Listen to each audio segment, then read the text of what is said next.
Specs network ద్వారా గుర్తించబడ్డ India's #1 varicose veins hospital Avis ని సంప్రదించండి. ఇప్పుడు బేబీ అన్న సక్సెస్ తో ఒక స్టార్ కూడా యాడ్ అయిపోయింది. సో డెఫినెట్ గా ప్రొడ్యూసర్ అయ్యాకే ఆయన ఫేమస్సా కాదు, దానికంటే ముందు ఆయన స్పీచెస్తో కూడా ఫేమస్ అనమాట.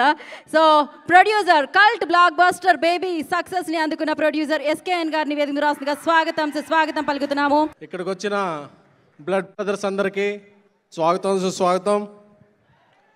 అందరికీ బ్లడ్ గ్రూప్స్ ఏబిఓ అంటే బట్ మన బ్లడ్ గ్రూప్ ఎం మెగా.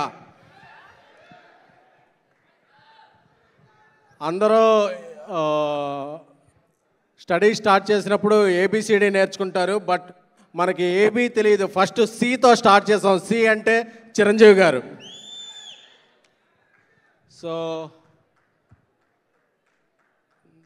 సినిమా ఇండస్ట్రీలో ఉన్నాం కాబట్టి మామూలుగా ఇండస్ట్రీ ఏదన్నా ప్రదేశానికి దిక్కులు 4 ఉంటాయి: east, west, south, north. But మా తెలుగు సినిమా ఇండస్ట్రీకి మాత్రం east megastar, west megastar, south megastar, north megastar, back and fourth megastar.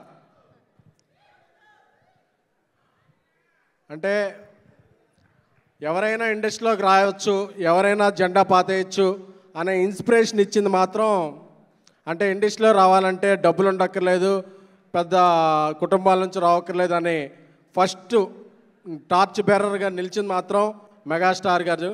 నేను ఏర్లూరులో ఉండేవాడిని. అప్పుడప్పుడు హైదరాబాద్ వచ్చి స్వామినాయుడు గారిని ఈ ఈవెంట్స్కి పాసులు అడిగేవాడిని. ఈ సందర్భంగా స్వామినాయుడు గారి గురించి చెప్పాలి. నాకు ఊహ తెలిసినప్పటి నుంచి చిరంజీవి గారి అభిమాని.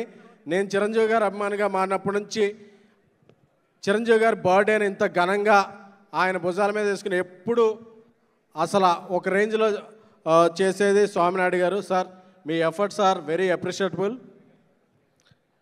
ఎందుకంటే ఎవరి బర్త్డే అయినా ఒక గంట జరుగుద్ది, ఒక రోజు జరుగుద్ది, కానీ మెగాస్టార్ చిరంజీవి గారి బర్త్డే మాత్రం అదొక వారోత్సవాల్లాగా ఒక వారమంతా నెలంతా జరుగుద్ది.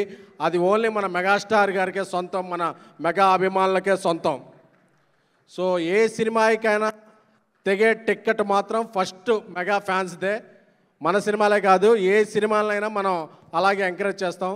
సో ఇక్కడికి వచ్చిన మా వాల్తేరు వీరయ్య డైరెక్టర్ పవర్ బాబీ గారికి, అలాగే నేషనల్ అవార్డు గ్రహీత జానీ మాస్టర్ గారికి, అలాగే విశ్వంబర మా దర్శకుడు వశిష్ఠ గారికి, నిర్మాత విక్రమ్ గారికి, అందరికీ శుభాకాంక్షలు. సో బాస్ బర్త్డే అంటే హిందువులకి దసరా, ముస్లింలకి రంజాన్, క్రైస్తవులకి క్రిస్మస్. బట్ మన మెగా ఫ్యాన్స్కి మాత్రం మెగా పండుగ ఏంటంటే ఆగస్టు 22. సో ఇలాంటి పండుగ రోజు అందరితో కలిపి ఇక్కడ ఉండటం చాలా చాలా ఆనందంగా ఉంది. సో ఇలాంటి పండుగలు ఎప్పుడూ మనం జరుపుకోవాలి. బాస్ ఎప్పుడూ అలా ఉండాలి, మనం ఎప్పుడు బాస్ ఎప్పుడూ అలా హైట్స్లో ఉండాలి, బాస్ దీవెల మీద ఉండాలి. Thank you much. మీలాగే అందరిలో ఒకను ఎస్కేఎన్ DCM పవన్ కళ్యాణ్ గారి తాలూకా. Thank you so much. మరి ఇలా సుమన్ టీవీలో మీ పర్సనల్ అండ్ బిజినెస్ ప్రమోషన్స్ కోసం కింది నెంబర్కి కాంటాక్ట్ చేయండి.